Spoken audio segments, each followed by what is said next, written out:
Management of Citi FM and Citi TV has cut sword for the construction of a resettlement quarters, a school and a market for flood victims at BRRI in the central town district of the Volta region. Now this follows flooding caused by spillage of the Akosombo Dam.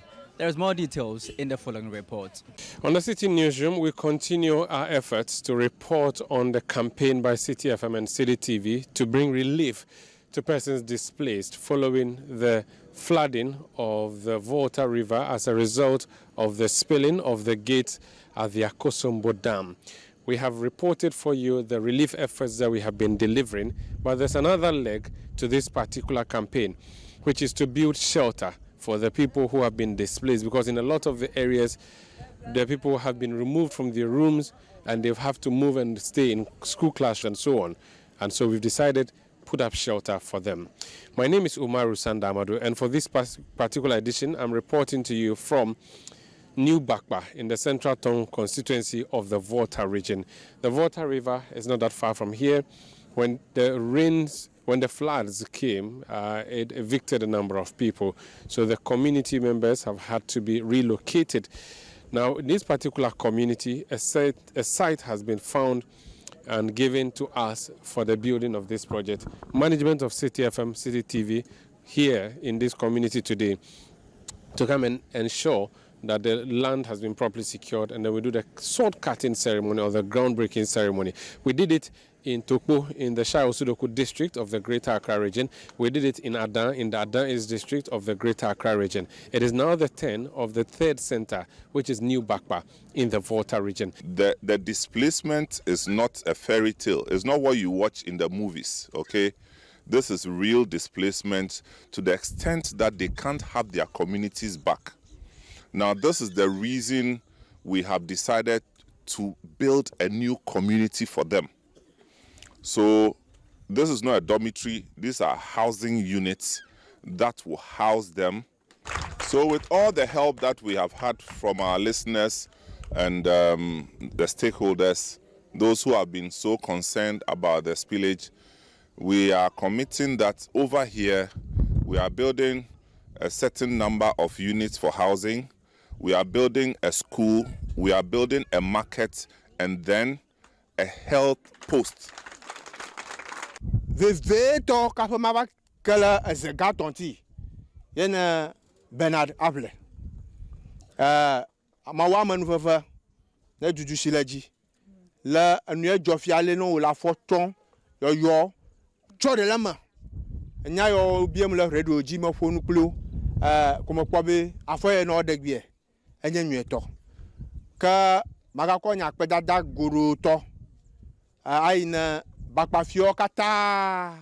very day it happened, we have to be looking for boats to cross the river here and there. We thank the CEO of Citi TV's, Citi FM, to be here today to support us, to have an accommodation here permanently. Probably in 20, 30, 40 years to come, we are not going to be running hackers scattered from any place again when there is a flood attack. We're going to get to the formality of the groundbreaking ceremony, where we will break the ground to announce the commencement of this project, which is not just a dormitory that we have seen in other areas, but we are building an entire community which encompasses housing units, a market center, a health center, and a school project. Le Mautola, Evila, Bobo Gokila,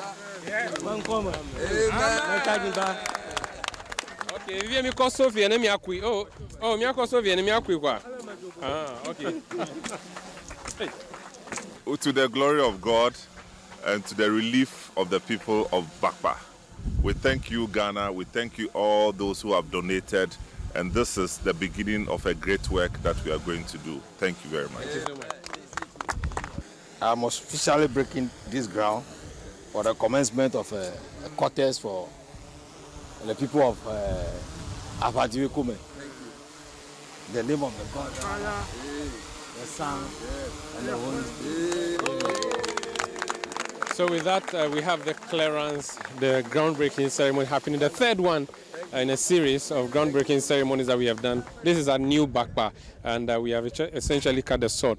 We have decided to partner with the Center for Scientific and Industrial Research, the wing known as the Building and Road Research Institute, to help us with this particular work that we are doing. Doc, so why is it critical that institutions like yourselves are involved in projects like this? For us, at the Building and Road Research, we practice human architecture. Okay, so we are not the people who impose our ideas on the people, but what the people want. And then we share the knowledge with them. So by the time we finish, then as I was talking about, that you have capacity building. So the youth who are unemployed and who want to partake in some of these skills, by the time we finish, then we'll have equipped them with the skills so that together they can now maintain their facility. Let me bring in Benadavle. Benadavle, I didn't come here. You were the one who came here first. Yes. You were the one who came to do the recce and all of that. What is uniquely different from in this particular project from the other? So, you know, when I came here, we were just thinking about doing a quarters. But when I came with a team to do the recce, we went to the island. And whilst we were on the island, we were told that over 1,200 people lived on that island. And when we got there were less than 5 people there. They had all scattered. Houses brought down. The place was deserted. And we asked, where are the people? Some are staying with family, friends, relatives, scattered. So when the chief showed us the land, it's a huge land. Luckily, after we came, the BRRI CSIR arrangement had been made, and they have a more holistic approach to building. When we look at everything, we said, look, we have big land, you have a partnership with a state research institution, and you have a lot of resources coming. So let's not just build a quarters, so let's build a community. You remember when Samens mentioned the market, they were shouting, a school, a hospital, and then quarters. I think we have enough resources to do it. And the youth who saved most of the people say they will help us to build. It's a no-brainer. So this is not like other places where they had to go and put up in school buildings. No, these ones, the whole community is completely gone. Everybody was putting up with somebody else because of the community we have. And we feel it would be better to rebuild a community, not on the island, but there's enough land here to do something. So we'll see how it goes. And this is a permanent residence? Absolutely. So that's what we are doing. Thank you so much. That's Benadavle, General Manager, Citi FM and Citi TV, summarizing for us the key project that we are conducting here, which is the new Bakpa project, and it's going to be one of a kind that we are putting up. This is Citi TV's continuous support for persons displaced by the flood waters coming from the Akosombo. We've heard it has been happening a number of years. 1963 happened, and then in subsequent years it happened, but this would be the biggest of all of them, and so this becomes a final solution to that. Reporting from New Bakpa in the Central Tongue district of the Volta region, this is Umaru Sandamadu for the Citi Newsroom.